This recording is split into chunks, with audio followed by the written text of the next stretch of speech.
She was a yacht girl. That's right. It's mentioned in the book. Meghan used to entertain as a yacht girl. Now, I'm not saying it's true. I'm not saying it happened, but I am saying Harry knows it. She was not born into palace headlines or royal titles. Long before the Duchess image, Meghan was just another actress trying to survive a brutal Hollywood scene, dealing with rejection, chasing opportunities, and moving through rooms full of people with money, influence, and connections. But somewhere along the way, the usual red carpets and studio meetings did not seem like the only road up anymore. The bigger stage, at least according to the whispers that still follow her, was not always in Los Angeles at all. It was on private decks, exclusive guest lists, and glamorous summers far from the public eye. While other actresses were battling for auditions and screen time, Meghan was said to be building ties in circles most people only read about. The image painted by critics is flashy and hard to ignore.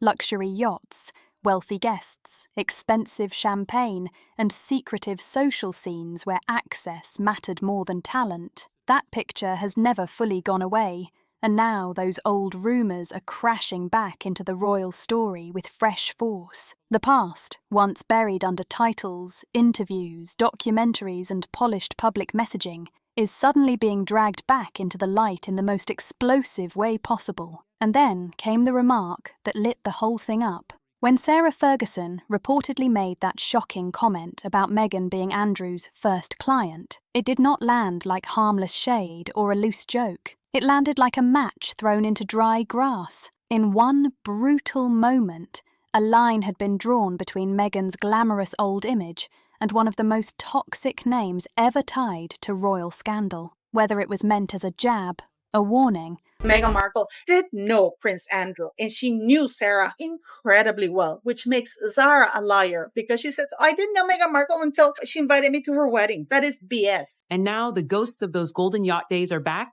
And I wonder if Prince Andrew's going to come out and say, hey, Harry, I did your wife quite a few times on yachts before you got her. Or something even more calculated. The effect was instant. People did not just react. They exploded. That was the moment the whole thing stopped looking like random gossip and started feeling like a royal detonation. For Harry, the prince who gave up duty, status, and distance from his family in the name of love, the implication was brutal. The woman he defended against the press, against the palace, and against the public was now being pulled into a storm connected to the ugliest corners of royal controversy. And for viewers watching from the outside, it looked less like a fairy tale under pressure and more like a love story suddenly sailing through very dark water. So the mood changed fast. This was no longer just chatter for tabloids or tea for royal watchers. This became the kind of story that shakes a family from the inside because it touched image,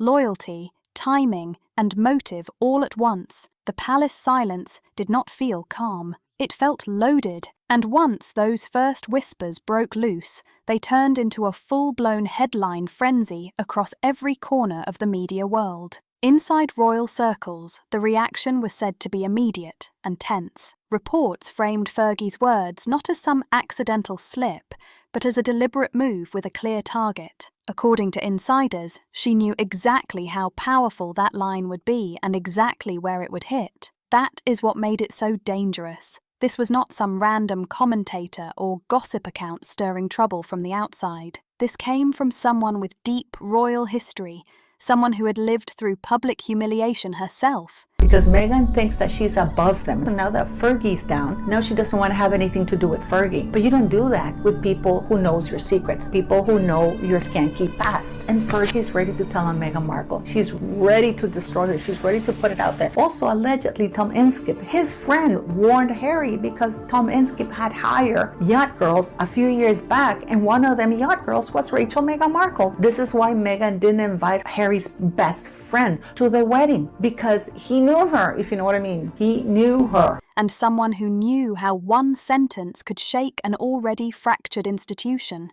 That is why the pressure reportedly spiked so quickly behind palace doors. Senior aides were said to be scrambling, phones ringing, meetings shifting, and conversations turning urgent. The fear was not only about Meghan's name being dragged into another scandal cycle. The fear was that this could reopen old royal wounds the institution had spent years trying to contain. Because once Andrew's shadow enters the frame, every connection becomes radioactive, every old rumour gets fresh oxygen, and every silence starts to look suspicious. What made the whole thing even more chilling was where the noise seemed to be coming from. This was not presented as some wild rumour floating in from nowhere. It was framed as something emerging from inside the royal orbit itself. That alone gave it extra weight. As one insider supposedly put it, when someone like Fergie speaks, she is not simply stirring drama for attention.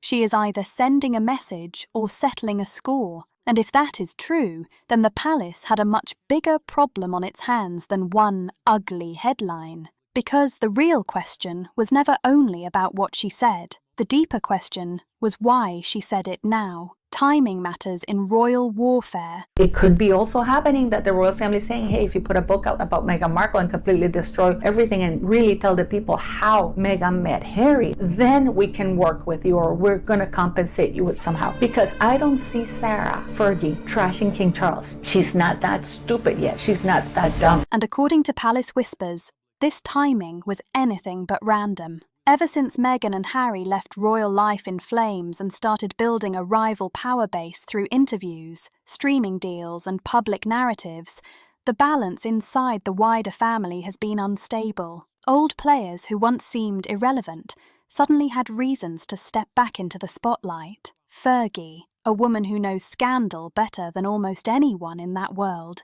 may have seen her opening and taken it with both hands. There is a sharp theory making the rounds that this was personal. For years, Fergie carried the label of the disgraced outsider, the woman mocked, sidelined, and pushed to the edge of royal respectability. Then Meghan arrived and seemed to turn that outsider story into a global brand. She took the same themes of exclusion, pain, rebellion, and reinvention and scaled them up for a worldwide audience. Some believe Fergie did not like that one bit. To them, Meghan did not just revive the outsider narrative. She upgraded it, monetized it, and made it look glamorous. From that angle, this comment was not just a petty swipe, it was retaliation wrapped in scandal. A former aide reportedly described it in harsh terms, saying this was not revenge for old pain, it was a move to drag Meghan down to the same bruise level Fergie once occupied. That interpretation is cold, but it fits the mood around this story. Royal rivalries are rarely loud at first. They often come disguised as throwaway remarks, awkward jokes. John Lefebvre, who's behind the very popular Twitter account GS Elevator, Goldman Sachs Elevator, shared on Twitter that Harry wasn't the first prince that Meghan met. In a tweet on December the 9th, he wrote, "Prince Harry revealed that he met Meghan Markle on Instagram. Amazingly, that's not the first prince she met online. All the Saudis flew her to France and Dubai as a yacht companion. He's just the dope who tried to turn her into a housewife." Why are we still here? Just to suffer. And loaded little comments that only later reveal how sharp they really were. Then there is the second theory, and this one is even darker. Some believe the mention of Meghan beside Andrew's name may have served a strategic purpose beyond rivalry. Instead of simply attacking Meghan, it may have shifted public attention away from Fergie herself and away from the old scandals still orbiting her former husband. In that reading, Meghan became the distraction, the new headline, the fresh fire thrown onto the front page so older damage could breathe in the background. That is not just messy. That is calculated survival. Whatever the motive, the move worked. Overnight, the media focus changed. Meghan's team was suddenly put on defence, forced to deal with a swirl of ugly implications and resurfaced questions. Meanwhile, Fergie had already dropped the line and stepped back, leaving the chaos to grow on its own. That is the power of one sentence in royal politics. You do not need a speech. You just need the right phrase at the right moment, and the whole machine starts shaking. Across the ocean, the fallout reportedly hit Harry hard. Sources close to Montecito claimed he was stunned when the allegations resurfaced in this new form. At first, the reaction was said to be disbelief, the kind that freezes a room. Then came the anger. Friends supposedly said Harry could not believe that something from Meghan's earlier years could be turned into ammunition by people linked to his own family. That part cut especially deep. It was not only the rumour itself, but the sense that the attack had royal fingerprints all over it. Inside their home, the mood reportedly turned tense fast. Meghan, usually described as controlled and media-aware, was said to be pacing and insisting the whole thing was character destruction, plain and simple. Harry, meanwhile, was described as demanding to know who was behind the push and who wanted this story back in circulation. Who's behind this? Was the kind of question insiders claimed he kept coming back to, sharp and furious, as if he already suspected this was no accident at all. And that made the palace silence even louder. No quick denial, no firm public distancing, no united family message. Just closed doors, careful faces, and meetings moved out of sight. For Harry, that silence reportedly felt like betrayal. According to one insider, he was not only angry at Fergie, he was hurt by the refusal of the broader royal structure to shut the story down. In his eyes, the family once again let Meghan take the hit, while they stayed protected behind walls and protocol. That widened the fracture even more. Meghan was said to be urging calm, telling Harry to stay focused on their future, their image, and their family life in California. But by then the damage had already landed. Because this was not ordinary gossip. This struck at trust, history, marriage, and identity all at once. Harry had already walked away from the crown, but this moment reportedly reminded him of something brutal. Distance does not always protect you from the monarchy. Even across an ocean, it can still find the softest place to strike. And that is why this story feels bigger than one ugly quote or one fresh feud. It pulls the curtain back on the deepest cracks inside the royal world. It shows a family where old grudges never really die, where silence can wound as much as words, and where every public remark may carry a private agenda. The monarchy loves the image of order, dignity, and tradition, but moments like this reveal something much messier underneath. They reveal rivalry, insecurity, and survival instincts at war behind polished walls. Now the darker question refuses to go away. Was this chaos accidental, or was it carefully engineered from somewhere inside the royal ranks? That is the thought hanging over everything now, and it makes the whole saga feel far more dangerous than a passing scandal. Because this is not just another fight between royals and rebels. It is a reflection of the monarchy's deepest fractures, its oldest resentments, and the brutal truth that in this family, the most devastating blows do not always come from enemies outside the gates. Sometimes they come from within the house itself. This Meghan-Andrew link is more than a headline. It feels like a warning that the past never really stays gone. It disappears for a while, then comes back at the worst possible time. The palace has always survived by controlling the story, shaping the message, and keeping the public focused where it wants. But this time, the narrative slipped out of its hands and landed right in the middle of public opinion, where every whisper gets louder. For Prince Harry, this scandal hits harder than pride. It shakes the foundation of everything he believed he was protecting when he stepped away from royal life. He left to shield his family from pressure, media chaos, and palace drama. Now he is forced to watch that same world creep back in through rumour, silence, and suspicion. That is the cruel twist. He tried to leave the system behind, but the system still seems able to reach him. For Meghan, the irony is brutal. The same charm and ambition that once opened doors in elite circles are now being reinterpreted by critics in the worst way. What once looked like drive is now framed as strategy. What once looked like struggle is now painted as calculation. Her image, carefully built through public causes, polished branding, and major appearances, now shakes under the weight of old rumours getting revived by royal politics. And then there is Fergie. She has proved again that power in royal circles does not always come from titles. It comes from timing.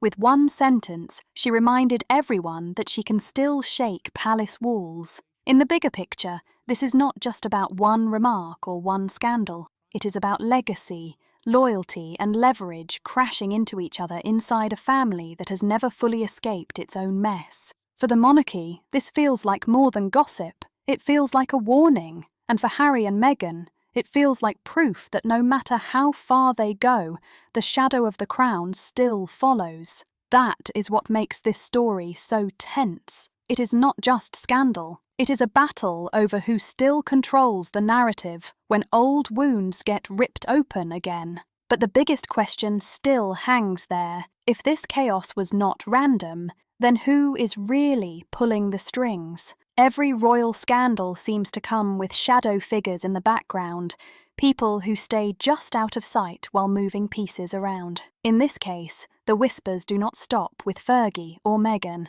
They stretch toward the wider network around them, the polished insiders, old connections, and quiet power players who always seem to know the story before the press does. According to insider chatter, the spark that pushed this controversy back into public view may not have started in Buckingham Palace or Montecito at all. Some believe it came from London's quiet elite, the kind of circles where private information moves like currency. These are the gatekeepers, the fixers, the old friends, and the people who know royal secrets long before headlines explode. If that is true, then this was not random noise. It was a deliberate shove at the perfect moment. Some reports even suggest that people once linked to Andrew's wider social orbit may have wanted public attention moved elsewhere. With Andrew's past still haunting the royal story, what better distraction than tying Meghan, at least in public conversation, to the same kind of controversial atmosphere? To be fair, that remains speculation, not proven fact. But in royal drama, perception can do damage long before proof ever shows up. That is why the deeper story may not really be about yachts, grudges, or old social scenes. It may be about control over headlines, over public sympathy, over who survives the storm and who gets pushed into it. In royal image warfare, almost nothing feels accidental. Every silence matters, every sentence matters. And if Meghan's name was used as a pawn in a bigger game, then somebody somewhere made a very bold move. As the dust settles, one thing looks painfully clear. There are no winners here, only survivors. In Montecito, the mood has reportedly turned cold and tense. The polished shine around the Sussex brand now flickers under uncertainty. Meghan is said to be quietly recalibrating, pulling back from bigger appearances and steering attention towards safer public themes. Harry seems to be on a rougher path, torn between defending his wife and facing the fact that royal politics still follow him no matter how far he runs. The prince, who once tried to fight the monarchy for love, now faces a hard truth. His past, his family, and even his freedom still seem tied to the same crown he tried to leave behind. Meanwhile, inside Buckingham Palace, the silence remains chilling. Senior aides have reportedly refused to address Fergie's words directly, while advisors weigh how much can stay buried without waking something bigger. And somewhere behind the curtain, if the speculation is right, the people who stirred this storm are likely watching with satisfaction. Their goals were met. Their fingerprints are gone. The monarchy survives, but every scandal leaves another scar. That is the storm shaking royal corridors tonight. Fergie's words did not just create noise.